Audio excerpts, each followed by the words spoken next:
Hello, my people. Thank you so much. It's another beautiful time for us to be together so that we can have a chat on this journey into New Zealand, the migration pathway to New Zealand for internationally educated nurses. So if you are coming from countries like UK, USA, Australia, Canada, Ireland, Republic of Ireland, I mean, you are possibly not going to be going through the CAP pathway. So if you are not going through the CAP pathway, you can just go on to all these websites and start applying for a job, or whether the government websites. I will leave those websites here before I finish. But if you are coming from other parts of the world that they do not group as those developed world, or they call them their sister countries, then you may need to do a bit more. So let me talk briefly about the registration pathway to nurses who are coming from countries other than the countries they call their sister countries, that the New Zealand board call their sister countries. So whether you are coming from Nigeria, coming from Ghana, Uganda, Kenya, Zimbabwe, India, Philippines, Nepal, Malta, name them, just any countries across the world, aside from those other countries that I've mentioned, and you want to gain your registration, you know your pathway is just a bit different from those other ones that I've mentioned by the process of taking CAP. And I'll just say a brief thing about it. You know, when you want to register in New Zealand as a nurse, internationally educated nurse, you have to fulfill some criteria. Such criteria will include you creating your account with CGFNS New Zealand and making a payment of $300 US dollars. And when you are done making that payment, then you will start your application. So what you will need to do will be to ensure that you fulfill these criteria that I will be mentioning. The first one is your identity documents. You must notarize 2 identity documents, which may be your one other document beside your international passport. I strongly counsel that you use your international passport and another document. The document could be your marriage certificate, could be your birth certificate, could be your national identity number, or whatsoever, any other document that you are having. So you can use all those ones. Must be notarized by a notary public, or you can use the notary cam. People who had done that did say it was about $40, I think, either $40 or £40. But besides, you can just take the document, the photocopy. You don't even need the colored copies of those photocopies, just the regular black and white. Take it down to a notary public and get it notarized by them, then upload. Ensure you've passed your English test, because that is very important, and your English test will be IELTS. It is one of the criteria, IELTS or Occupational English Test.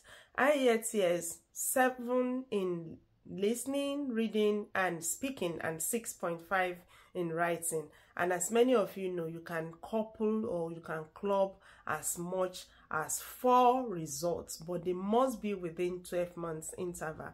And it could be occupational English test of 300 in writing, then 350 in the remaining 3 modules, the listening, the reading and the speaking. You can actually club 4 results too over time. You don't actually have to have any specific overall. Just make sure the one you fell short of the required band the last time, you get them this other time or some other times, and you will be fine, all within 12 months. Now, notarization of documents, 2 identity documents, then your English language test.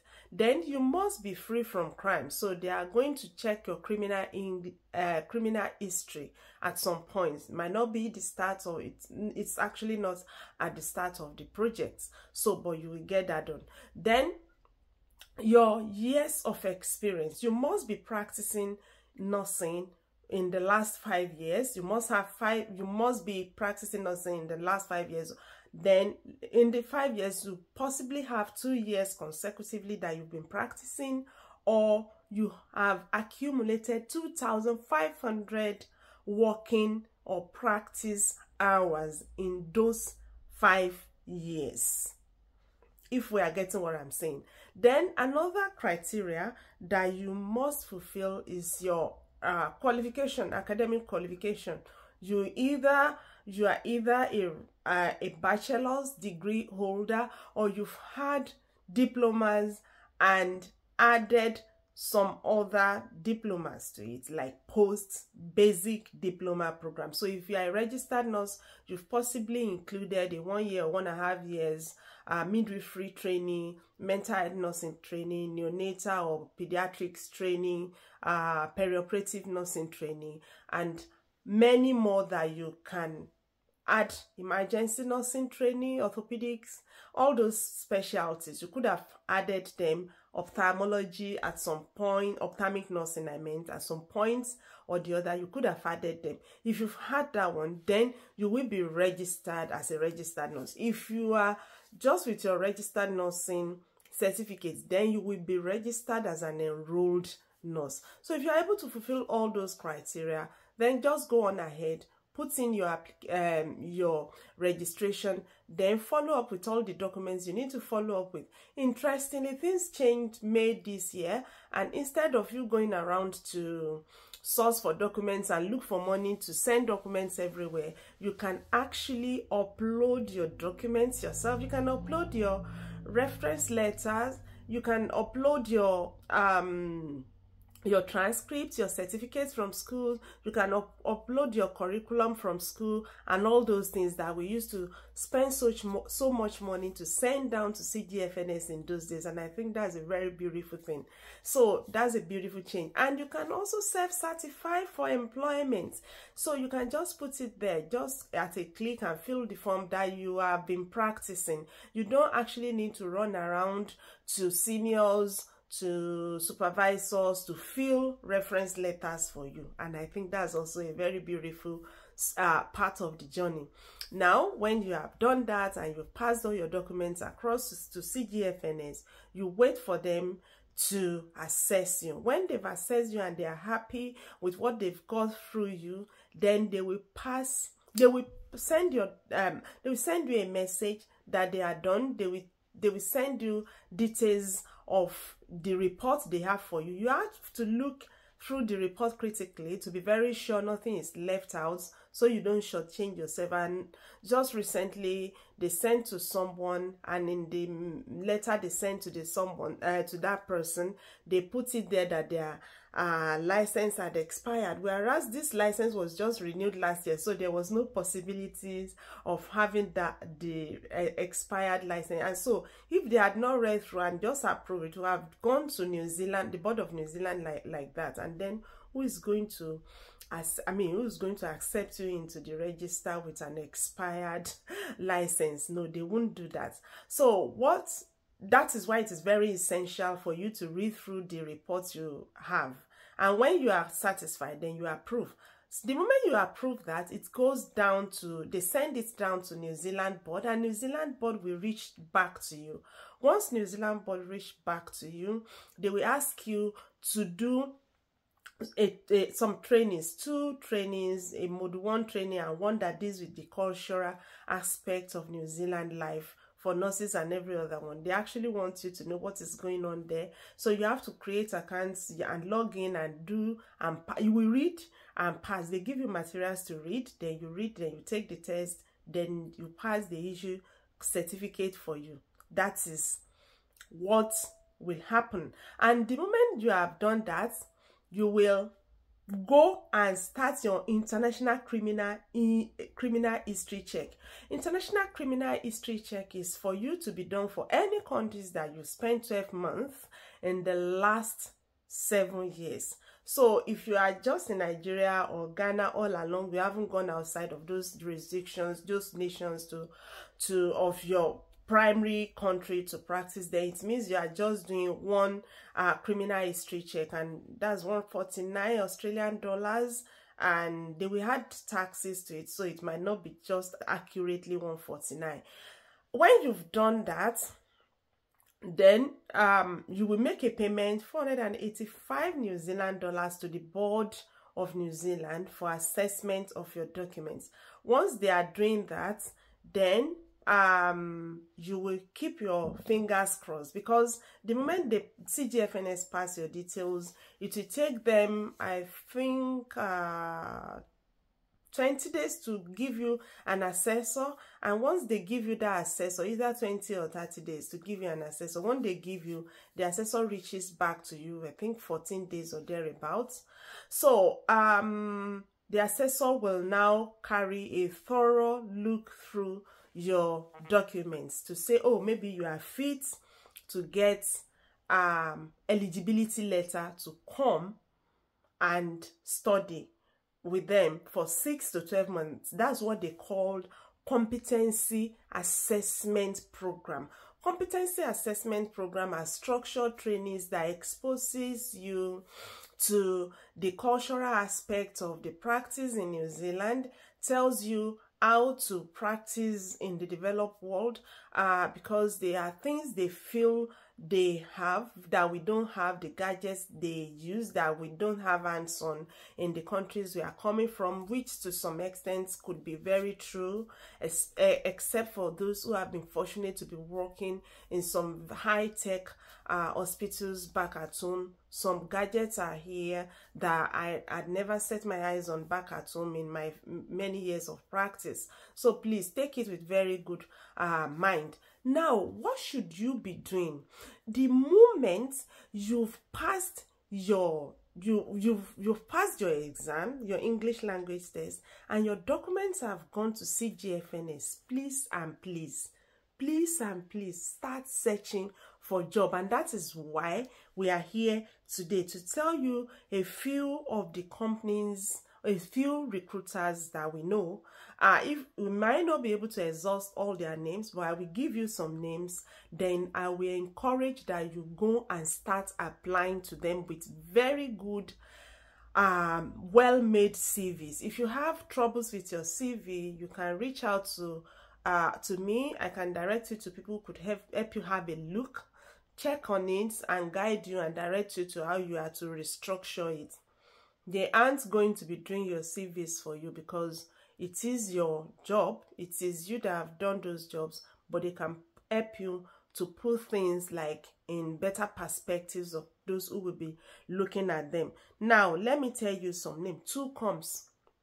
2Coms is a company that I've seen over and over. They are recruiting internationally educated nurses into New Zealand. Internationally educated nurses, but I've noticed that at times, I think they are, if I'm not wrong, they used to say, let me have a quick look, like maybe they prefer India. Yeah, will consider people from any part of India to New Zealand relocation.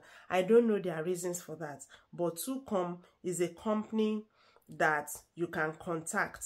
I will leave their link at the back here so that you can reach out to them with your CV, with your what's that first letter that you cover letter, CVs and cover letter.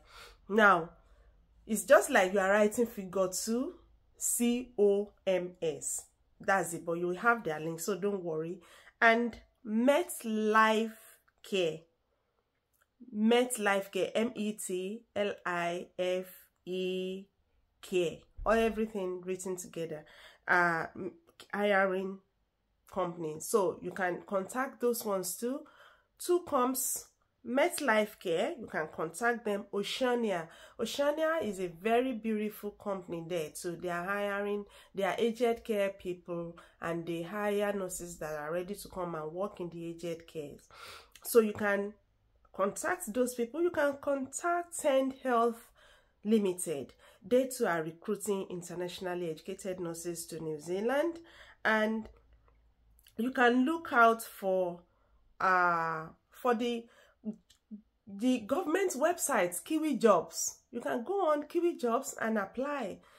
And you can go on seek.com and put your documents there, put your CV there, create a very good page for yourself there, your CV, your cover letter, put it there, And there is working in, just like you're working, then in.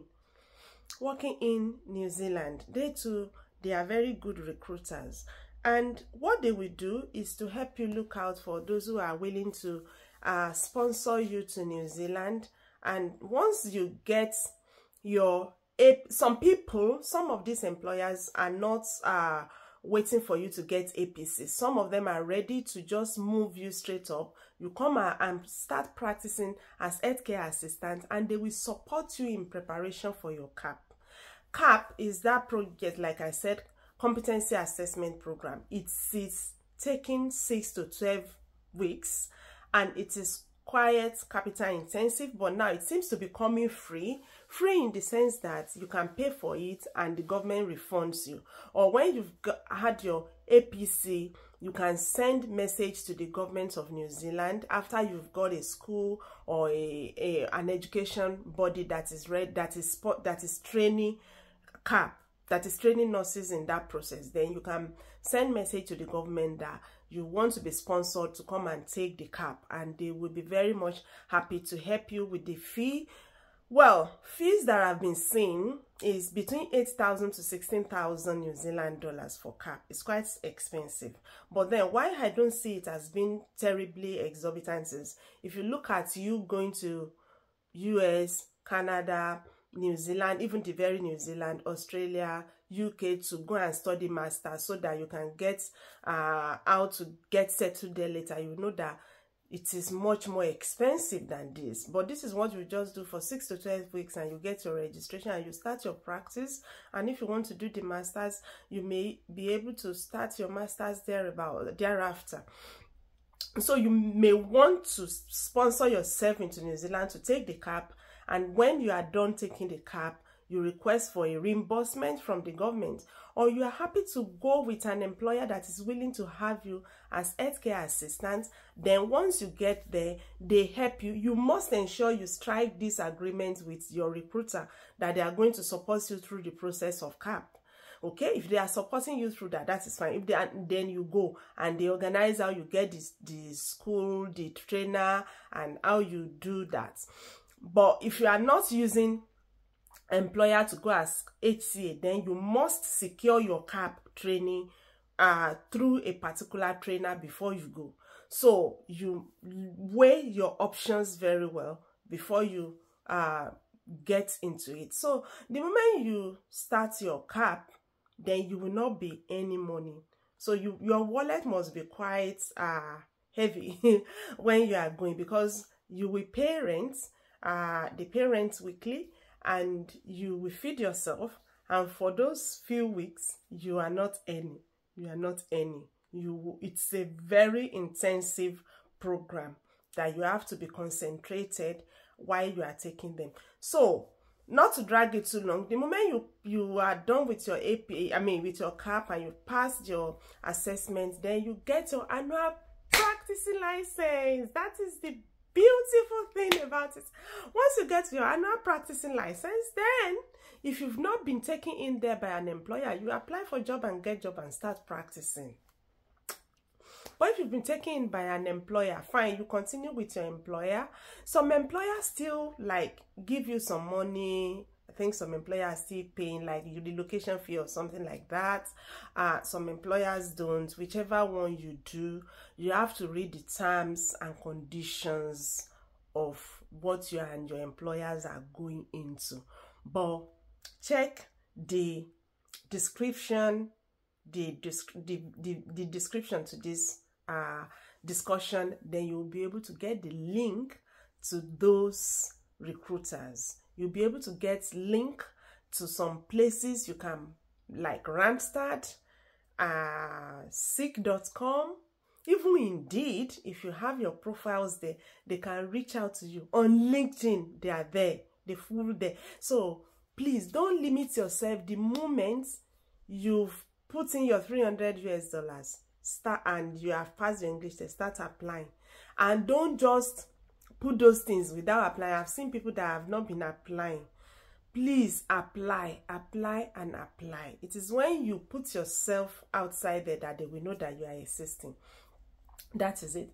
Then another thing that I want to add is, if Australia is your target, then we continue in the other video from this one. Thank you very much, and I wish every one of you great success.